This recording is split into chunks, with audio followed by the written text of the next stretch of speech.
Salam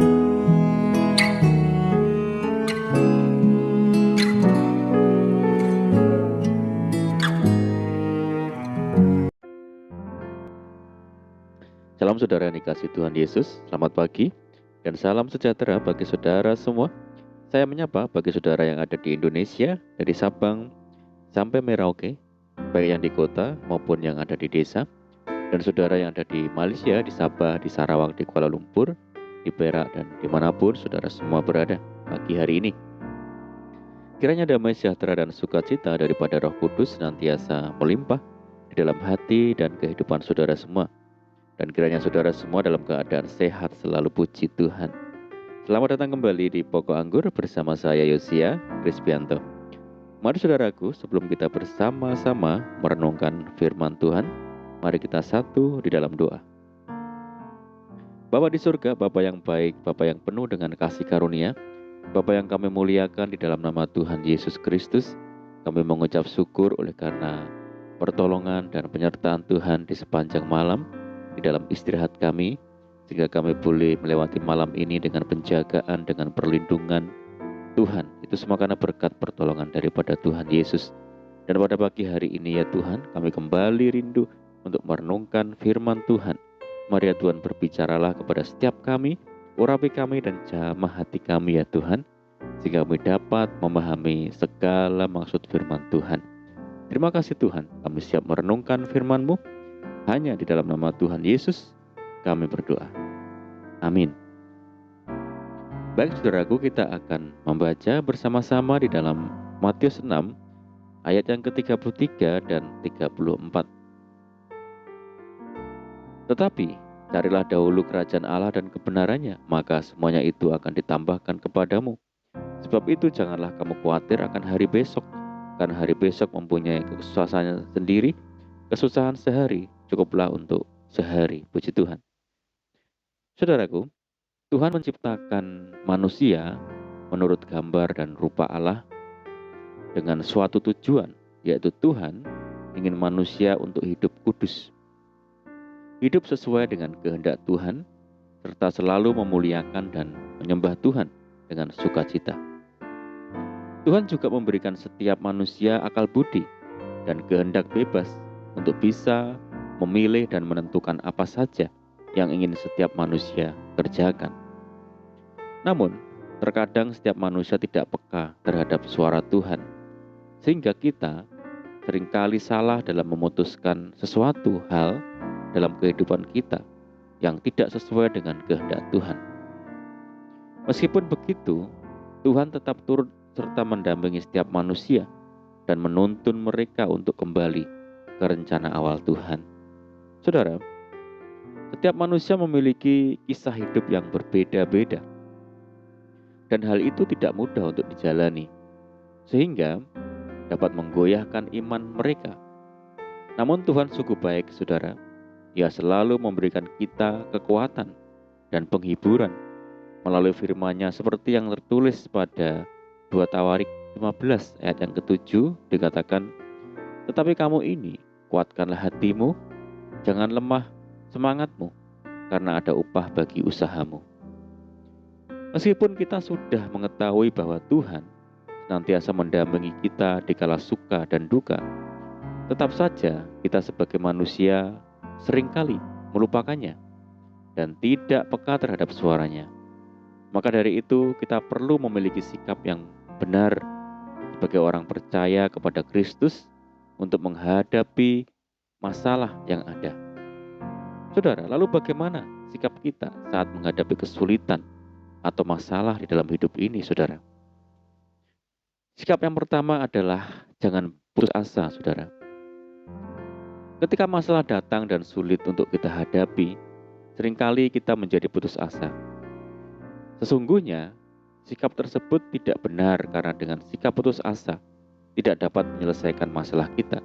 Justru, yang harus kita lakukan adalah tetap semangat dan terus percaya kepada Tuhan. Seperti kisah 10 orang kusta yang telah dipulihkan oleh Tuhan Yesus. Kisah tersebut terdapat di dalam Lukas 17 ayat yang ke-11 sampai ke-19. Ketika kita berseru kepada Tuhan untuk memberikan kekuatan dalam menghadapi semua pencobaan. Percayalah Tuhan Yesus akan memulihkannya, saudaraku. Melalui ayat tersebut terbukti kuasa Tuhan Yesus sungguh nyata dalam hidup kita. Maka dari itu, ketika masalah datang, jangan takut dan putus asa. Sikap yang kedua adalah semakin mendekatkan diri dengan Tuhan Yesus. Saudaraku, biasanya di saat kita menghadapi masalah, kita akan terfokus pada masalah tersebut. Sehingga tanpa disadari mulai membuat kita menjauh dari Tuhan dan tidak bisa membuat kita berpikir dengan jernih.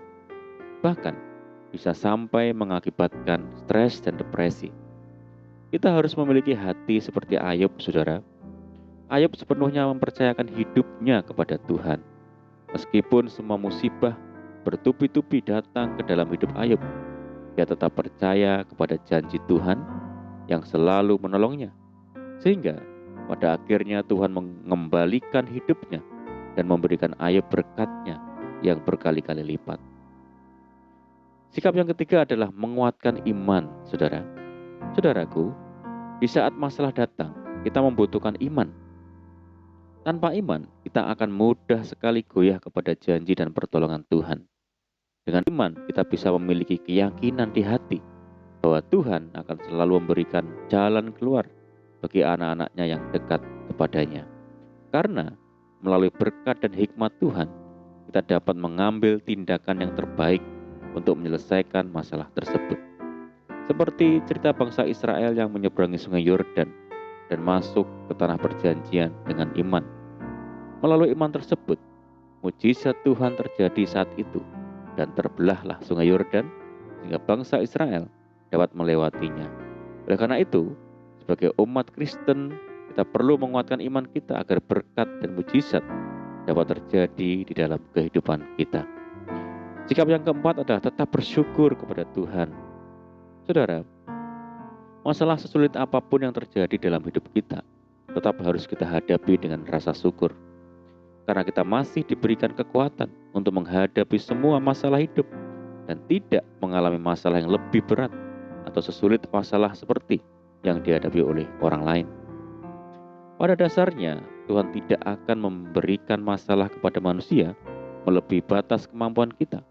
Karena tertulis dalam firman Tuhan pada 1 Korintus 10 ayat yang ke-13 berkata, pencobaan-pencobaan yang kamu alami ialah pencobaan-pencobaan biasa yang tidak melebihi kekuatan manusia.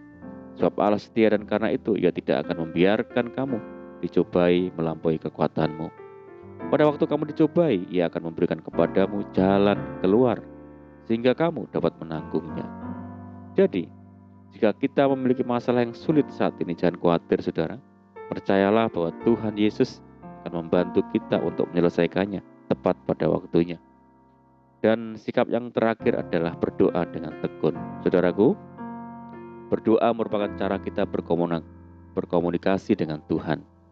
Melalui doa kita dapat mengungkapkan semua hal yang kita rasakan, terutama di saat masalah datang. Biasanya kita menceritakan semua masalah kita kepada sesama manusia. Namun, hal yang paling baik adalah menceritakan setiap masalah kita kepada Tuhan melalui doa. Sebagai umat Tuhan, kita diajarkan untuk menyatakan keinginan kita kepada Tuhan dalam doa sesuai dengan firman Tuhan yang diambil dari Filipi 4 ayat yang ke-6 berkata, janganlah hendaknya kamu khawatir tentang apapun juga, tetapi nyatakanlah dalam segala hal keinginanmu pada Allah dalam doa dan permohonan dengan ucapan syukur. Saudaraku, jadi ketika kita mengalami masa-masa sulit, ingatlah untuk selalu mencari Tuhan.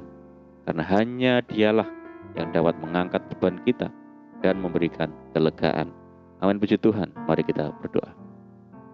Bapa di surga, Bapa di dalam nama Tuhan Yesus, terima kasih Tuhan buat firman-Mu. Tuhan, terima kasih buat penyertaan-Mu dalam hidup kami. Terima kasih buat kekuatan yang Tuhan berikan, sehingga kami mampu dalam menghadapi kesulitan dan masalah dalam hidup ini, bahwa kami senantiasa dekat dengan Tuhan, memiliki iman yang teguh, hingga kami senantiasa menjadi para pemenang dalam kehidupan ini. Terima kasih ya Tuhan. Saat ini kami menyerahkan hidup kami hari ini ke dalam tangan Tuhan. Berkati kami ya Tuhan, berkati segala usaha kami, pekerjaan yang kami lakukan lewat tangan-tangan kami. Jadikan kami hari ini berhasil dan beruntung. Sertai kami hari ini Tuhan dengan penyertaan-Mu yang sempurna. Dan mohon petunjuk Tuhan sehingga kami hidup sejalan dan seturut dengan segala kehendak Tuhan. Mari ya Tuhan, limpahi kami dengan sukacita-Mu, damai sejahtera-Mu hari ini. Dan jauhkan kami dari segala macam malapetaka. Berdoa bagi bangsa kami Indonesia saat ini menghadapi pandemi dan permasalahan yang ada. Tuhan pulihkan, Tuhan berkati bangsa kami ya Tuhan. Terima kasih Tuhan, ini doa kami. Kami sungguh percaya Tuhan mendengar segala seruan doa kami. Hanya di dalam nama Tuhan Yesus Kristus kami berdoa. Amin. Puji Tuhan saudaraku, kita sudah berdoa, kita percaya penyertaan Tuhan selalu ada menyertai kita. Mari kita tetap mengandalkan Tuhan, tetap menaruh harap hanya kepada Tuhan Yesus. Dan saya ucapkan selamat pagi, selamat beraktivitas. Doa saya menyertai saudara semua. Tuhan Yesus memberkati. Haleluya.